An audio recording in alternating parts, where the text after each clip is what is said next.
Rolldark Game Master Agency. That's how we roll. Dear Diary, I've been ever so concerned with Robert's behaviour recently. 2 days ago, he took over the household chores. I've got this. I was totally flabbergasted, though he did forget to turn the dryer on.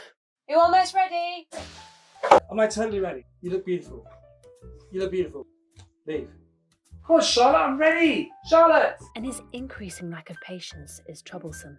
The car's too big. I'm never going to get in there. I'm alright. Would you like me to do it? It's fine, I've got it. The incident with the car?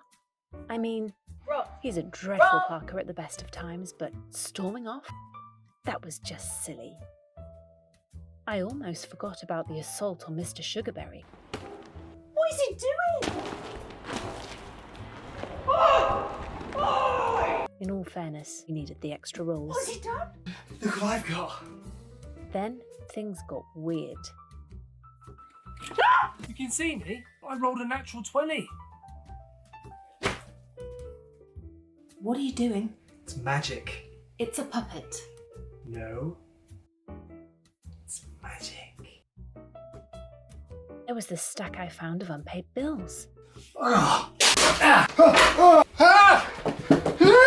And why was he so fascinated with my facial steam? Has he finally cracked? Ah, I know. Now, how do you cure madness?